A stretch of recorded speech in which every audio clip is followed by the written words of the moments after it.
What up, YouTube? You already know Big Lou tapping back in with what it do with Big Lou and FZR2, baby.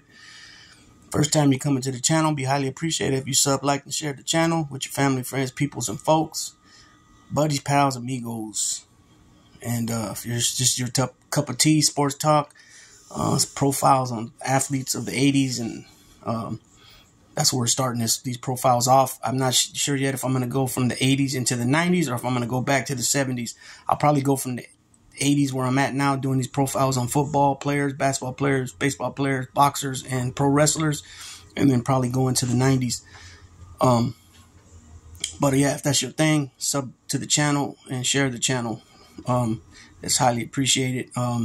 Again, I want to thank everybody that's helped me here at What It Do with Big Lou, spike the numbers up. And I appreciate each and every one of you guys. So this, as you can see, I got my Oakland Raider hat on, right? This is just a video after watching this loss this past Christmas Eve Raiders Steelers game, man. It's just it's time to step away from Carr. He's getting way too much money. He's not making, these decisions he's making. He's leading the league in interceptions, if I'm not mistaken. He's got 14 interceptions right now. A lot of them were like ricochets off hands and then into the defender's hands. But nonetheless, that still goes against him. He's got to play smarter, man. He's the captain. He's the general, the field general. He's the captain of the team. However you want to state it, man. A lot of this got to do with the play calling, but nonetheless, Saturday was a very cold day. It was wet. The ball was slick. It was heavy because of the elements, so why were you still forcing the ball in there? After your first pick, you see what was going on. Even before that, he was overthrowing guys, Adams a few times, different targets. After the first pick, he should have known. Definitely after the second pick. And then, and what sucked about that is that the defense held these guys the whole game to no touchdowns, and they had, a lot on their side, 2 field goals missed, you know what I mean? The defense did their thing, man. And then to just let them come down the last few seconds of the game and just march it right up your ass like that and score a TD to win, you know what I'm saying? It really rubbed me the wrong way bad. Like I said, I made another video about, we should give him a little bit of break, a little bit of slack, because the fact is he's never had, in the 9 seasons he's been there, he's had 6 head coaches and like 4 or 5 offensive coordinators. So he's constantly learning a new system. But you know what? Enough's enough, man. And I think, it's time. It's time to step away from DC, man. And I got a feeling that DC is gonna go somewhere else, and he's gonna end up, he might not get the Super Bowl ring, but I definitely believe he's gonna go to a team that for at least 2, 3 seasons, they'll be fighting, in the contention. You know what I'm saying? I honestly believe that. The thing about all that sucks is that, here we got the #1 rusher in the game right now, the #1 running back, yardage. Rushing yardage, and I think yardage from scrimmage. They signed Devontae Adams, his college teammate, who they had a lot of magic with. He's doing pretty good too this year. He's got like almost 1,300 yards, I think, with like about 12 or 13 touchdowns, something like that. But nonetheless, it just the way that the cookies crumbled for him, the way the cards, everything fell out. You had Waller, who was a Pro Bowler, miss majority of the season, and then Renthro, who's a good a weapon of his as well, miss a lot of games too. So all that obviously, obviously didn't help him out. But nonetheless, you're a professional. You have other receivers there that are also professionals. You know what I mean? It seems like his decision making nowadays is just whack. I'm gonna read this article. This little article about Carr. So it says in 2022, Carr's completed almost 61% of his passes for 3,522 yards with 24 touchdowns and 14 interceptions.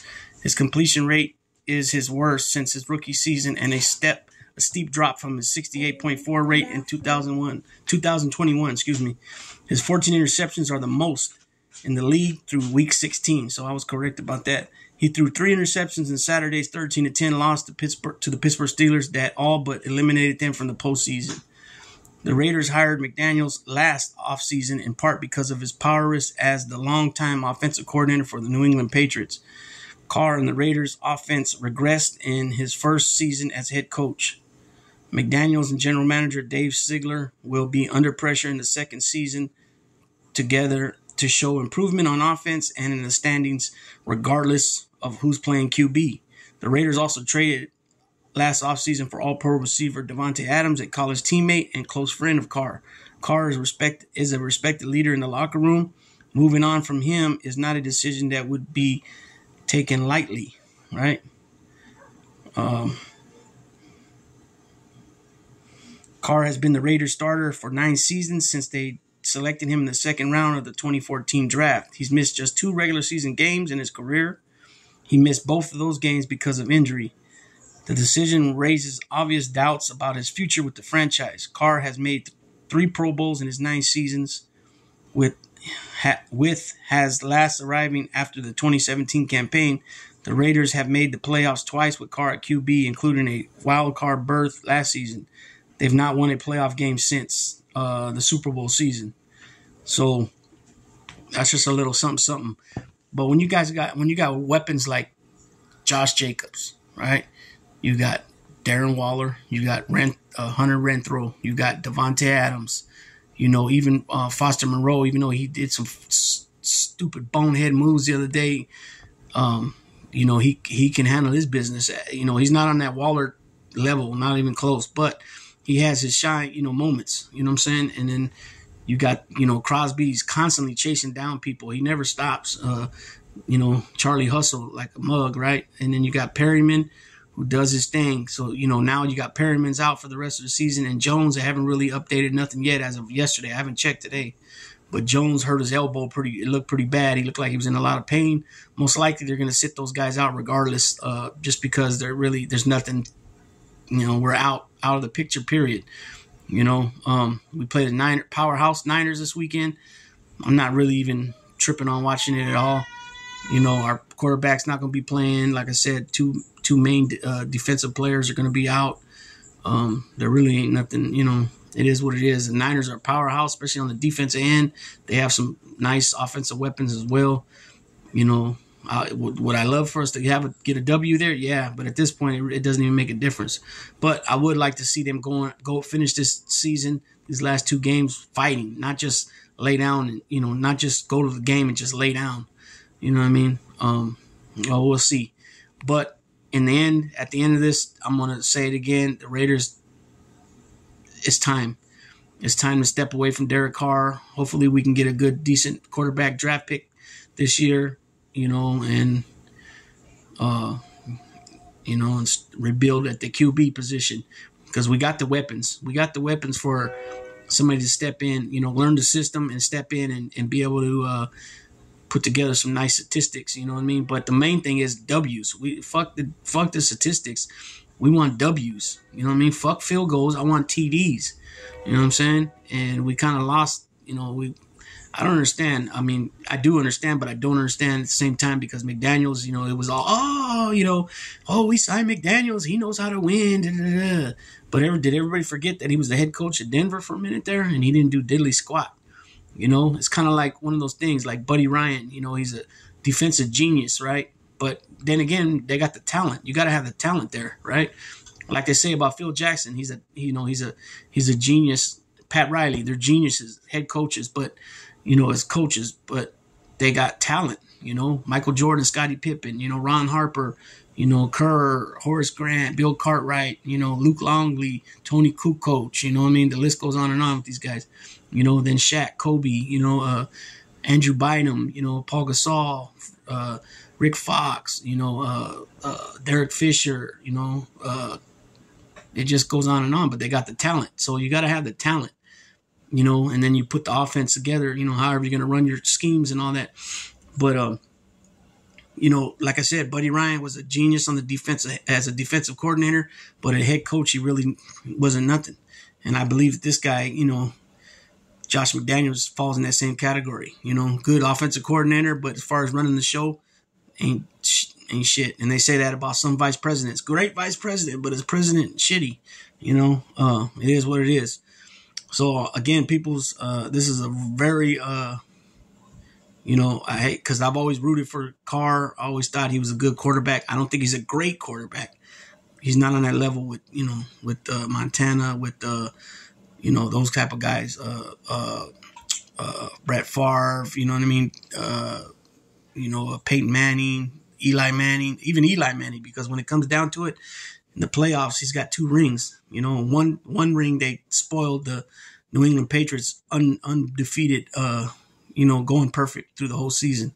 You know what I mean? So Peyton Manning, when it's all said and done, he steps up. You know what I mean? So he's not a great quarterback, Derek Carr, but he's a good quarterback, and I think he's just a little bit above the tier above good, but he's not great.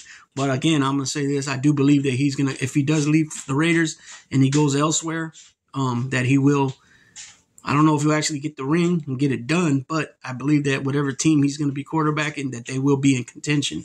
They will be contenders in their division. They'll be strong in their division, and they'll be strong in that conference.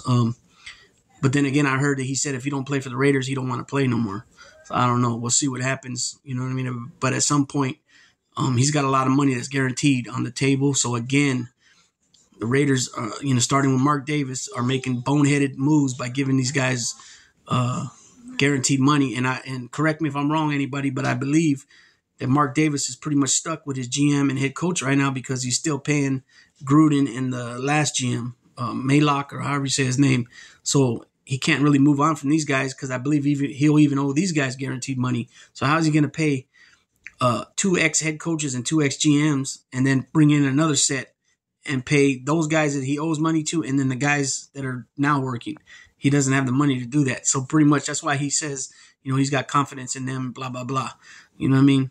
I don't know. But for us, for the Raider fans and those that are even consider themselves more than just fans, it sucks. It's a big disappointment this season with all the weapons and how Josh Jacobs is running the football. You know what I mean? The disappointment with Chandler Jones, to me, is a big disappointment. He hasn't done his part. Perryman and Crosby, outstanding. You know what I'm saying? But, from head coach, the GM, Chandler Jones, big disappointment. Derek Carr, big disappointment. Waller and Renfro, big disappointment because of the injuries. But, to have to wait another season again and then August, football season, it's just the same shit every year for 20 years now. 2 playoff bursts in 20 years and no playoff wins and haven't even got past the first round. Sucks. You know what I'm saying? And it is what it is. But again, it's time to step away from Derek Carr, man. And let's get some, young blood up in there. And let's see what, the future has. That being said, Big Lou tapping out.